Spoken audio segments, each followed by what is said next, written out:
जनता का चुनाव है। जो माहौल है कांग्रेस के पक्ष में है, न सिर्फ मेरे क्षेत्र में लेकिन प्रदेश भर में। बीजेपी के कार्यप्रणाली लोग देख चुके हैं, केंद्र सरकार की परफॉर्मेंस देख चुके हैं, भाजपा राजस्थान में विपक्ष में क्या किया क्या नहीं किया वो भी देख चुके हैं। जो बिखराव है और जो एक सत्ता में आने की जो वो ललायत है वो जनता देख रही है। तो मुझे लगता है कि अच्छे बहुमत के साथ सरकार कांग्रेस पार्टी की बनेगी राजस्थान में। पायलट साहब, चूंकि ईडी का भी प्रवेश हो चुका है चुनाव के दौरान, काफी कार्रवाई हो रही है। बीजेपी कह रही है कि यदि भ्रष्टाचार नहीं है तो डरने की बात नहीं है, लेकिन आपके नेता कह रहे हैं कि ये सब कार्रवाई जो है चुनाव के मतदान से ठीक पहले क्यों याद आई है? 5 साल से किसी ने कोई कार्रवाई करी नहीं और इन एजेंसीज का दुरुपयोग हो रहा है। ये मैं नहीं कह रहा हूँ, पूरा देश कह रहा है और जानता है।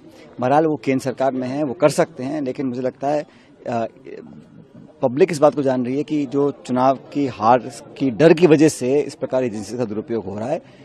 पब्लिक कांग्रेस पार्टी के साथ। पायलट साहब, एक दूसरा सवाल बड़ा ये था कि बीजेपी ने अब तक टोंक में, सरदारपुरा में और जो प्रमुख जगह है जहाँ पर बड़े कैंडिडेट उतरे कांग्रेस के, वहाँ पर अब तक प्रत्याशी नहीं घोषित कर पाए। कारण क्या लगता है आपको? ये तो सवाल आप उनसे पूछिए। मैं तो अपना नामांकन मैंने भर दिया। अब जो भी उम्मीदवार होंगे हम उनसे सामने चुनाव लड़ेंगे और जनता जनार्दन है, जो निर्णय जनता करेगी उस स्वीकार होगा। विधानसभा चुनाव में इस बार बीजेपी ने कोई फेस डिक्लेयर नहीं किया, हालांकि कांग्रेस ने भी नहीं किया। किस तरह देखते हैं आप इसको?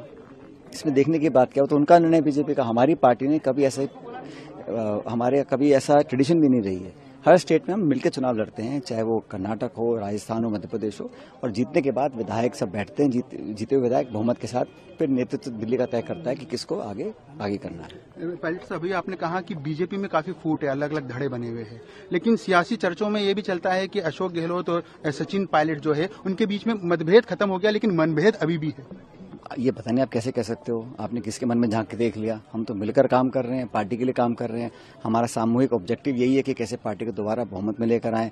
जो हमारी पिछली बार हार हुई थी, जो हम 21 पे रह गए थे, कभी 50 पे रह जाते हैं, उस पार्टी को तोड़ने के लिए मिलकर हम लोग काम करेंगे तभी संभव होगा ना।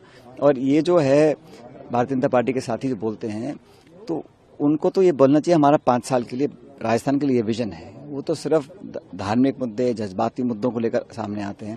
परफॉर्मेंस और युवाओं के लिए, किसानों के लिए जो उन्होंने काम किया होता तो उसके आधार पर चुनाव लड़ते, तो मैं उस बात को मानता हूं। एक लास्ट सवाल है मेरा पायलट साहब, क्योंकि पिछले विधानसभा चुनाव की यदि बात की जाए, आप पीसीसी चीफ थे, उस दौरान अधिकतर कांग्रेस के कार्यकर्ताओं के मन में था कि सचिन पायलट मुख्यमंत्री बनेंगे। बीजेपी के जितने भी गुजर कैंडिडेट थे उनमें से एक भी नहीं जीत पाया। वापस से चुनाव 5 साल बाद हो रहा है। आपको जानकारी है कि प्रदेश में हर समाज के लोग रहते हैं, हर जाति के लोग रहते हैं, बिरादरी के 8 करोड़ लोग रहते हैं। यहाँ किसी एक कास्ट, एक धर्म, एक जाति समुदाय की बात करना मैं समझता हूं गलत है। पार्टी की विचारधारा होती है और 2 संगठन है और जनता को तय करना है कौन सा संगठन बेहतर है। पिछली बार हमने मेहनत कर पार्टी को इस लायक बनाया कि सरकार हम लोग बनाने में कामयाब हुए। दोबारा हमारी वो कोशिश है।